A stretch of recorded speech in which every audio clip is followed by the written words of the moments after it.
person who called in from a block number with a hand up. Did you have a question? Greetings, Gus. Is this for me? Yes, ma'am. Good evening to you, Gus, Justice, the callers on the line, and to Dr. Is it Wilkinson or Wilkerson? Wilderson, like Wilderson, but Wilderson. Oh, Wilderson. Okay, I do apologize. No problem. I didn't get to hear the full conversation because I was in and out doing other things, but I did know that you were going to be discussing the movie with Antoine Fisher as well as the Halle Berry, because we went over that a few times. I read the original book from before the movie. Antoine Fisher, he wrote his own biography, the book itself. So the movie pretty much followed the book. So I really don't know. I would have to go back to and rewatch the movie because it's been a while since I read the book and I saw the movie, so I'd have to go back and refresh myself before I even touch on that. But the thing with the Halle Berry and the Monsters Ball, and I'm in agreement with you when you said that she was used as a sex toy. She was not used as someone with a brain, because you saw when she came to the house the first time, when his father insulted her and made a comment about he always,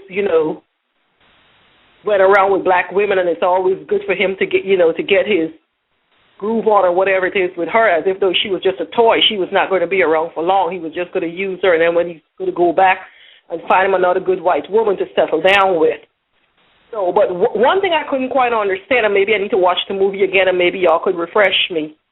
Did she ever find out that he was the one there that was at the execution of her husband? Did that ever got cleared up in the movie? Yes, and that's part of the most disturbing. That's why Lee Daniels, the black producer, that's how he got the film made. Because, you see, in the second to the last sequence of shots, Hank goes out to get some ice cream after they've made love. And while she's waiting in the house by herself, she goes to the attic to Sonny's crib, his bedroom. And she's moving, and she's looking through Sonny's things, and she comes across sketches, portraits of Sonny and Hank. And she realizes that those portraits were drawn by her husband right before he was executed. And she starts pounding the bed and crying like she's pounding Hank for murdering her husband. Now, when she comes downstairs and Hank comes in the door, she's been crying and her face is moist and she's rageful.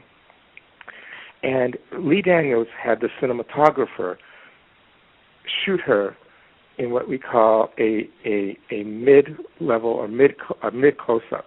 So it basically got her from the torso on up. And her hands were hanging by her side, but her hands were down below the screen, below the shot.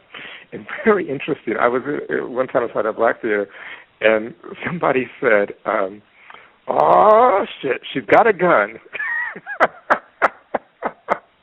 Now the funny thing about that is that in the first 5 times the script had been pitched, she did have a gun, and she shot Hank.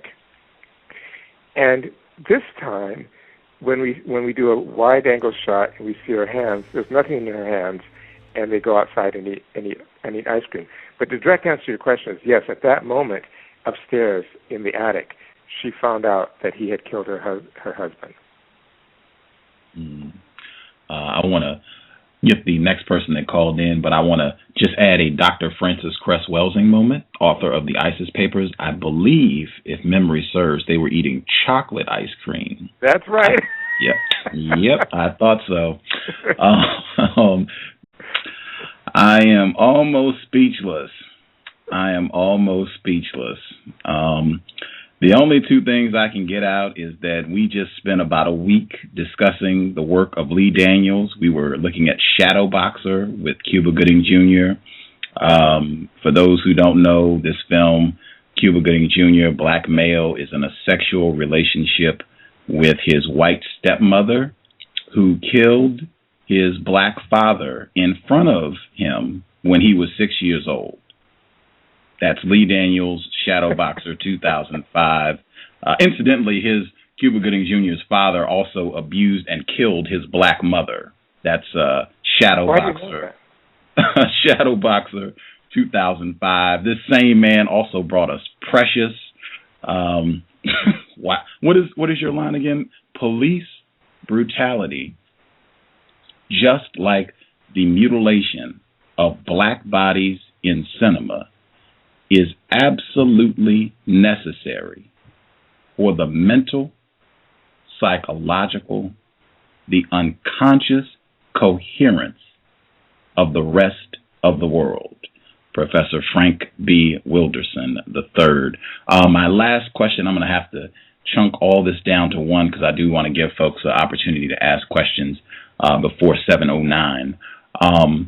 Given that statement, if it's true, and I certainly believe that it is, it should be no surprise to anyone who understands the environment in which we live.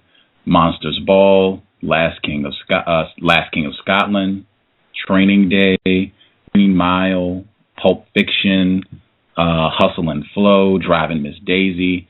I would even say Colored Museum by George C. Wolfe. It should be no surprise why these films are so popular, celebrated, why they're played over and over again. Totally degrading images of black people. I would say all of them, really. I would say it would probably be a struggle to find a film where you do not see some representation of anti-blackness, this degradation of black life.